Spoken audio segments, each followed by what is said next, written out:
Stephen Rice is the Australian's New South Wales editor, and Ricey, the Ben Roberts-Smith versus Nine Entertainment defamation case has been dragging on for years.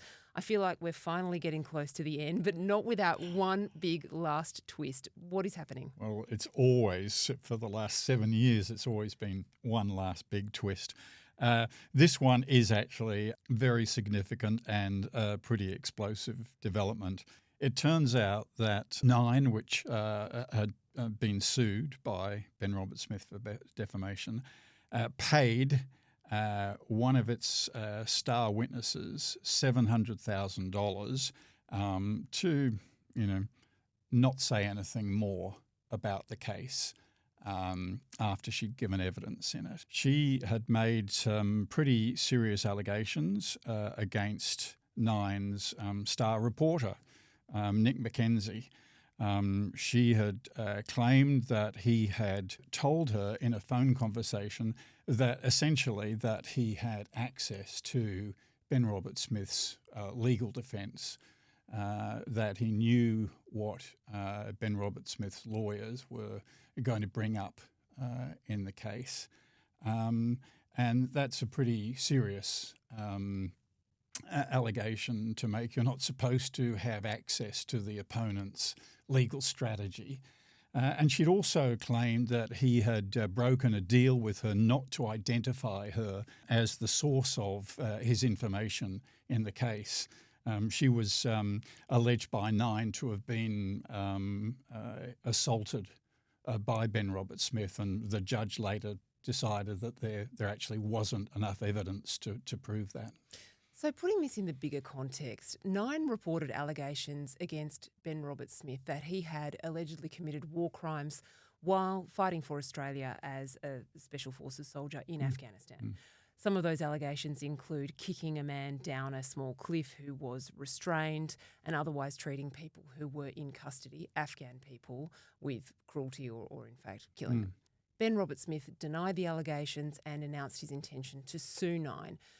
And this is where it gets interesting. When this happens to a media organisation, the sources for the original story, in this case multiple stories that covered all sorts of allegations against Ben Roberts-Smith, the media organisation asks them to come to court to be witnesses to prove that the story is true. So it's not surprising that there would be ongoing conversations between a witness and the journalist. In this case, Nick McKenzie seemed to be appointed the person who was in charge of dealing with the witnesses, right?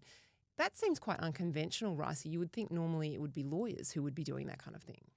Well, Nick is a very good journalist, and he is the kind of journalist that will maintain continuous contact with everybody that he's talking about. And frankly, I don't blame him. This was always going to be an explosive case.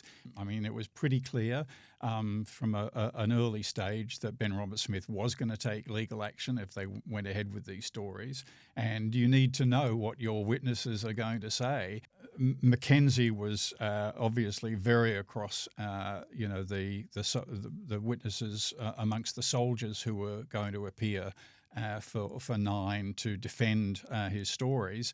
And it's also clear that he had lots and lots of contact with person 17, Ben Roberts-Smith's former mistress, over quite a long period. Now, she had made quite serious allegations that Ben Roberts-Smith had pushed her down a flight of stairs, and Nine published those allegations. And punched her in the face. Yes. I mean, they were very serious allegations. So then how did the allegations come to start being about Nick McKenzie, who certainly did not do anything like punch her in the face or push her down the stairs? Yeah. At some point, person 17, after she'd given evidence, decided that the whole thing had been unfair to her. She claimed that McKenzie had not lived up to the deal that Nine had made with her to keep her out of the proceedings, not to identify her as a source. Nine won this case, and it was heralded by the organisation as a massive win for free speech and the press's ability to tell the truth about powerful people. It was a devastating loss for Ben Roberts-Smith. But Nine didn't want this part of the story to come out, did they? It certainly didn't, no. And to be fair to Nine, it did prove on the balance of probabilities that Ben Robert Smith had murdered 4 Afghans. It was a very serious finding against them, obviously, and it did destroy Ben Robert Smith's reputation as Australia's preeminent war hero. But clearly, things went wrong at a certain point with person 17, and we're not quite sure what that was, but at some point she turned against them and decided that they had done the wrong thing by her, and she actually drew up a statement of claim, a legal document, a threat to sue, and presented it to them.